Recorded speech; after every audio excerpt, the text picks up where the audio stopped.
Hello dear, welcome to KSL campus. In this lecture we will discuss about sensitivity of manometers.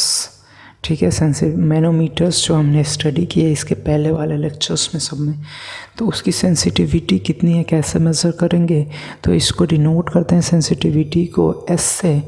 और हमारे पास S is equal to formula होता है length of the pipe upon में effective height या फिर height of the pipe या फिर हेड ऑफ द पाइप, कितनी हेड तक उसमें जो है लिक्विड राइज हो रही है, जो कि हम यहाँ लिख चुके हैं फॉर्मूले की हेल्प से। मैंने लिखा s is equal to l by h. इसको समझने के लिए एक डायग्राम की हेल्प लेते हैं जो कि मैं बना रखा हूँ।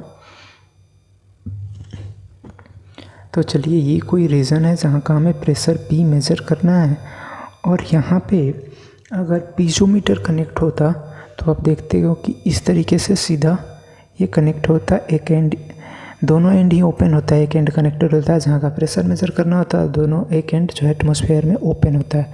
तो इसमें जो आपकी लिक्विड राइज करती वो एच हाइट तक राइज कर जाती, और जितना हेड आता है उसको कैलकुलेट करके फाइनली हम पी की वैल्यू निकाल लेते हैं, और जी एच यूज़ करके जो लिक्विड यूज़ कर रहे हैं उसकी डेंसिटी से और जी से एच को मल्टीप्लाई करके।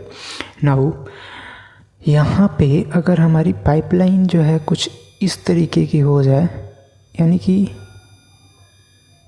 जो है एंगल बनाता हुआ फ्रॉम हॉरिजेंटल, ना ही ये वर्टिकल है ना ही हॉरिजेंटल है पाइपलाइन, ये क्या है, इंक्लाइंड है, इंक्लाइंड हो जाए from horizontal with the angle theta, theta angle से इंक्लाइंड पे बने, तो आपके पास दो चीज़ें पता है कि जो इसमें हेड राइज हो रहा है लिक्विड का वो एच हाइट का राइज हो रहा है in the length of pipe L में।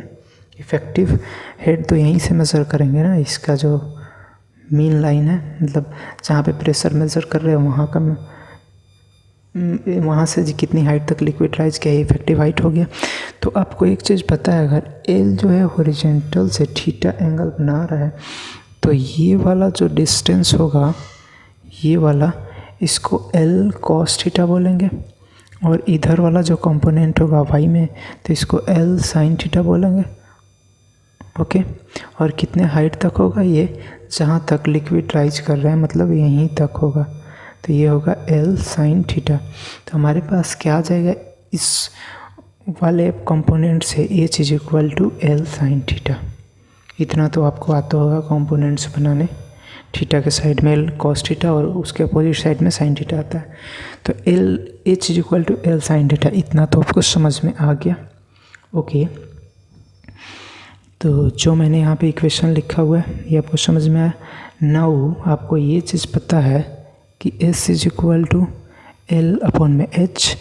एल क्या है, लेंथ ऑफ पाइप है, इसको स्लेंट हाइट भी बोलते हैं, जैसे कोन के केस में आपने पढ़ा होगा। तो स्लेंट हाइट भाई इफेक्टिव हाइट ऑफ या फिर effective head of liquid column rise. Now तो अगर सेम वहीं लिखोगे एल अपॉन में एल साइन थीटा, तो आपके पास फाइनली एस की वैल्यू क्या आ जाएगी, 1 अपॉन में साइन थीटा, जो कि हमने यहाँ पे लिख रखा है। और इसको आपको याद रखना है कि सेंसिटिविटी ऑफ मैनोमीटर का फॉर्मूला क्या होता है, 1 अपॉन में साइन थीटा। ठीक है, अब थीटा की वैल्यू पे डिपेंड करेगा कि सेंसिटिविटी कितनी है।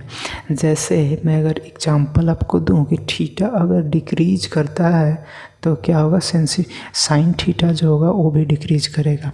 जैसे कि आप जानते हो, जैसे कि थीटा जैसे जैसे इंक्रीज करते जाता है साइन थीटा की वैल्यू इंक्रीज करते जाती है, सेम उसी में थीटा डिक्रीज करते जाएगा तो साइन थीटा की वैल्यू डिक्रीज करेगी। और कॉस में इसमें अपोजिट होता है, कॉस के केस में थीटा इंक्रीज करने पे कॉस की वैल्यू डिक्रीज होती है। तो ये चीज़ तो आपको पता है। तो थीटा की वैल्यू जैसे डिक्रीज करेगी साइन थीटा भी डिक्रीज करेगा। That means that 1 by sine theta total term increase करेगा, तो ये इंक्रीज करेगा।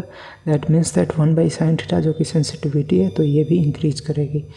तो थीटा के डिक्रीज करने से सेंसिटिविटी जो होगा इंक्रीज होगा।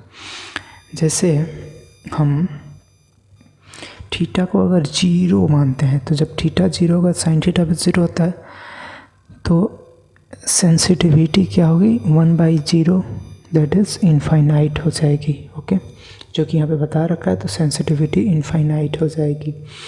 ओके, और तो अगर इससे सीधा ये पाइपलाइन ना कनेक्ट होकर सीधा ये कनेक्ट होता हॉरिजॉन्टल, तो ये क्या होता है, इसकी सेंसिटिविटी इनफाइनाइट होती। और एक केस देखते हैं सेंसिटिविटी किस पे डिपेंड करता है। जैसे कि आपने सिंगल कॉलम मैनोमीटर्स में पढ़ा था, तो इसकी जो एक एंड की एरिया थी स्मॉल एल थी और दूसरे एंड की एरिया थी वो लार्ज ए, मतलब कि ज़्यादा बड़ा था उसका क्रॉस सेक्शन, तो कैपिटल ए ले लेते हैं।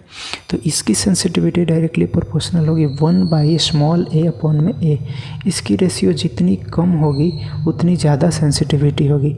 मतलब इसमें जितना डिफरेंस होगा, जैसे ए की वैल्यू जितनी ज़्यादा होगी उतनी इसकी रेशियो कम होगी और उतना ज़्यादा सेंसिटिविटी होगी। ओके, क्योंकि इसकी वैल्यू कम होने से पूरी ये टर्म बढ़ेगी, that means the sensitivity increase हो रही है। ओके, तो इन दोनों के बीच में जितना गैप होगा, ए और ए के बीच में जितना ह्यूज गैप होगा उतना सेंसिटिविटी इनकी ज़्यादा होगी। नाउ एक और केस में देखते हैं जिसमें कि हम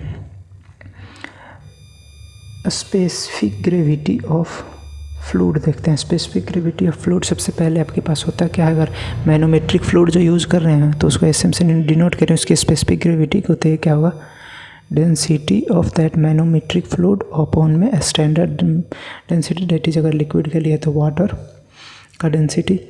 दैट मीन्स दैट कि फ्लूइड की डेंसिटी जो मैनोमेट्रिक यूज़ कर रहे हैं जितनी ज़्यादा होगी, एस की भी डेंसिटी उतनी ही ज़्यादा होगी, मतलब उसकी स्पेसिफिक ग्रेविटी की ग्रेविटी उतना ही ज़्यादा होगी।